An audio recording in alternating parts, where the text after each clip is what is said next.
मेरा नाम फ़हीम महबूब है। मैं केसीसी मेंबर हूँ और एक मल्टीनेशनल में as a manager finance and taxation काम कर रहा हूँ।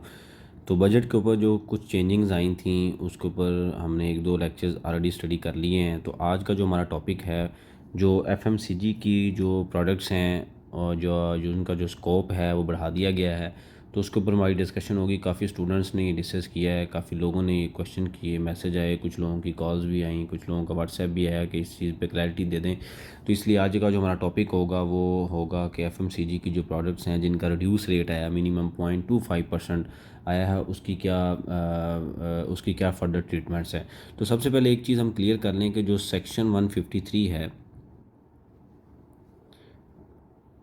जिसके अकॉर्डिंगली जो एफएमसीजी का पहले रेट था, अगर तो कंपनी जो फाइलर है तो उसका रेट था 2%, अदर देन कंपनी है तो उसका रेट था 2.5%। इसी तरीके से जो नॉन फाइलर थे या जिनका नाम एक्टिव टैक्स पे लिस्ट में नहीं आ रहा था, ये डबल था, 4% था और ये 5% था। अब कानून जो बजट आया है उसमें क्या किया है उन्होंने कि एफएमसीजी के अंदर कुछ इंडस्ट्री एड्स कर दी गई हैं। जैसे इलेक्ट्रॉनिक्स इंडस्ट्री जो है ये एफएमसीजी में ऐड कर दी गई है। अब कुछ लोगों ने सवाल ये किया कि जी इलेक्ट्रॉनिक्स की जो डेफिनेशन है वो क्या है, कानून के अंदर तो कोई डेफिनेशन अवेलेबल नहीं है। तो इसमें एक चीज़ बड़ी क्लियर कर लें कि ये स्पेसिफिक जो इंडस्ट्री है इसलिए एफएमसीजी में ऐड की गई है कि जितने भी हाउस होल्ड आइटम्स हैं, यानी कि होम अप्लाइंसेस हैं, इसमें एसी भी आ जाता है, इसमें रेफ्रिजरेटर भी है, इसमें एलईडी भी है, इसमें वाटर हीटर भी हैं और इसके अंदर जो माइक्रोवेव ओवन भी हैं, वाटर डिस्पेंसर भी हैं। तो ये सारी की सारी जो चीज़ें हैं ये किस में आती हैं? हाउस होल्ड इलेक्ट्रिकल आइटम्स में। तो ये जो बिज़नेस है ये कौन सा, इस बिज़नेस को कौन लोग कर रहे हैं या किस इंडस्ट्री में आते हैं? इलेक्ट्रॉनिक्स इंडस्ट्री में।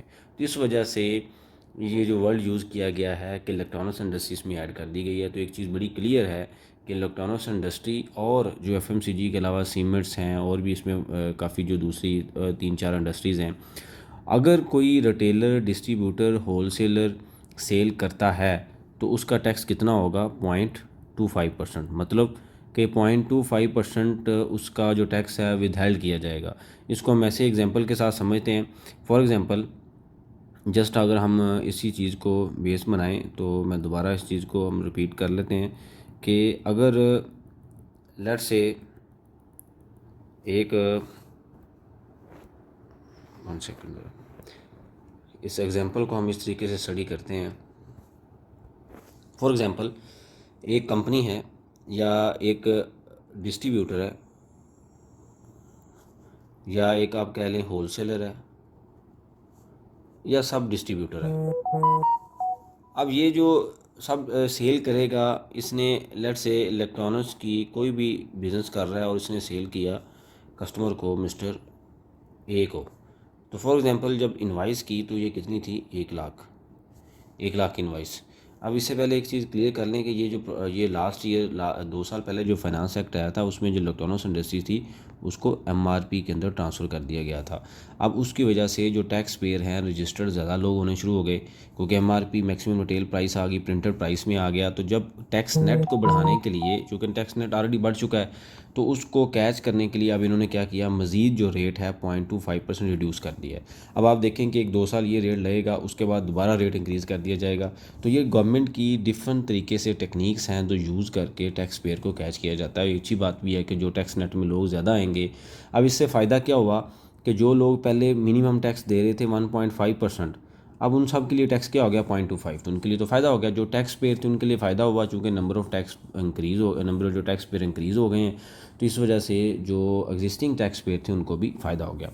अब इन्होंने जब इलेक्ट्रॉनिक्स डिस्ट्रीब्यूटर था, होलसेलर या रिटेलर, इसने सेल की 1 लाख रुपए की मिस्टर ए को, तो उससे पहले जो टैक्स विदहेल्ड हो रहा था वो कितना था? 4%। यानी कि इलेक्ट्रॉनिक्स इंडस्ट्री पहले नॉर्मल गुड्स में थी, एफएमसीजी में नहीं थी। अब जब मिस्टर ए ने वापस पेमेंट करनी है तो उसने 4% विदहेल्ड नहीं करना, उसने 0.25% विदहेल्ड करना है।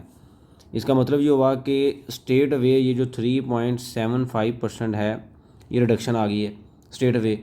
यानी कि सीधा सीधा टैक्स सेविंग में आ गया। अब कितना टैक्स डिस्ट्रीब्यूटर का विदहेल्ड होगा? 0.25%। अब ये जो 0.25% है 113C के अंदर भी क्लियरली मेंशन कर दिया गया है कि ये डिस्ट्रीब्यूटर इलेक्ट्रॉनिक्स वाले जो डिस्ट्रीब्यूटर है उन पर अप्लाई भी होगा, उनके ऊपर भी अप्लाई होगा, और उनका मिनिमम टैक्स कितना हो जाएगा? 0.25%। इसका मतलब उन्होंने 1.25% जो मिनिमम टैक्स का रेट है वो पे नहीं करना, ये मिनिमम टैक्स 0.25% है, इसके अकॉर्डिंगली उसने पे करना है जो भी डिस्ट्रीब्यूटर। अब इसमें एक सवाल है और फर्दर इसमें कंडीशन भी कर दी गई है। क्वेश्चन सिर्फ इसमें यह है कि क्या हम सारे डिस्ट्रीब्यूटर जो हैं, सारे होलसेलर जो हैं, सारे रिटेलर हैं, उन सब पे रूल अप्लाई होगा? तो ऐसा नहीं है। कानून ने ये कहा है कि अगर कोई डिस्ट्रीब्यूटर है, होलसेलर है, या सब डीलर है, या डीलर है, अगर तो उसने पहली कंडीशन, अगर तो उसने अपने आप को इंटीग्रेट करवाया हुआ है किसके साथ? FBR की POS पॉइंट ऑफ सेल के साथ इंटीग्रेट कराया हुआ है। मतलब कि आप Tier 1 के रिटेलर हैं, आपका GST नंबर भी है, NTN नंबर भी है, फर्दर आपने POS के साथ पॉइंट ऑफ सेल के साथ भी आपको अपने आप को इंटीग्रेट करवाया हुआ है। यानी कि आपकी पॉइंट ऑफ सेल क्या चीज़ है कि हर इनवाइस जो भी जनरेट होगी उन सब का एक इंटीग्रेट हो जाता है टैक्स के सिस्टम के साथ। जो कंपनियों का या डिस्ट्रीब्यूटर का सॉफ्टवेयर है उसको लिंक कर दिया जाता है टैक्स की वेबसाइट के साथ। एक प्रॉपर उसका एक प्रॉपर स्ट्रक्चर है, टेक्निकल पार्ट्स हैं, उसके मुताबिक उसको एडजस्ट कर लिया जाता है। तो जो भी इनवाइस आप जनरेट करेंगे तो गवर्नमेंट के पास आपकी इनवाइस नंबर का एक रिकॉर्ड बन जाएगा। यानी कि आपका जो रेवेन्यू है, अगर आप 100% उस पॉइंट ऑफ सेल से बना रहे हैं तो आपका 100% रेवेन्यू डिक्लेयर हो रहा है। और ये जो रेवेन्यू है आप ये सेम आप किस में शो करेंगे? मंथली सेल टैक्स रिटर्न में। तो कंडीशन ये लग गई कि अगर डिस्ट्रीब्यूटर, होलसेल, रिटेलर या सब डीलर जो है वो रजिस्टर्ड होगा पॉइंट ऑफ सेल के साथ। फर्दर कंडीशन कि वो जो डिस्ट्रीब्यूटर, होलसेल, रिटेलर है उसका एक्टिव टैक्स पेयर में नाम होना चाहिए। एक्टिव टैक्स पेयर में दो चीज़ें अब आती हैं, इनकम टैक्स में भी उसका नाम हो यानी कि फाइलर स्टेटस में आ रहा, और सेल टैक्स में भी उसका स्टेटस सस्पेंडेड ना हो यानी कि एक्टिव हो। तो फिर ये दो कंडीशन अगर मीट होती हैं तो फिर जो इलेक्ट्रॉनिक्स इंडस्ट्री है या जो इसके अलावा जो कुछ कैटेगरी डीलर, होलसेलर, डिस्ट्रीब्यूटर को ऐड किया गया है, तो अगर ये दो कंडीशन मीट करते हैं तो फिर उसका जो टैक्स होगा कस्टमर जो एट द टाइम ऑफ जो transaction with payment tax deduct करेंगे वो कितना करेंगे? 0.25%। और इनके लिए जो डीलर, डिस्ट्रीब्यूटर, होलसेलर है उसके लिए मिनिमम टैक्स भी कितना हो जाएगा? 0.25%। तो ये रूल बिल्कुल क्लियर कर लें। अगर आप इस कैटेगरी में आ रहे हैं तो फिर आप ये इस कंडीशन को अप्लाई करें। अगर आप इस कैटेगरी में नहीं हैं तो फिर आपके ऊपर ये कंडीशन अप्लाई नहीं होती।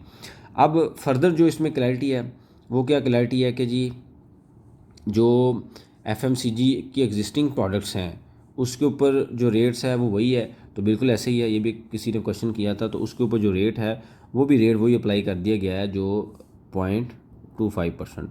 यानी कि FMCG की जो नॉर्मल आइटम्स थी ऑलरेडी FMCG में थे उनका रेट भी कितना हो गया? 0.25%। तो ये फाइलर और नॉन फाइलर सब के लिए सेम रेट है। लेकिन मैंने जैसे दो कंडीशन बताई हैं, अगर आप उसको मीट कर रहे हैं तो फिर आपके ऊपर ये इम्प्लीमेंट होगा, अदरवाइज़ आपके लिए नॉर्मल टैक्स ही होगा। वो कौन सा है? 1.25% यानी कि मिनिमम टैक्स। और at the time of payments अगर आप ट्रांजेक्शन कर रहे हैं तो आपका टैक्स कितना होगा? 4.5%।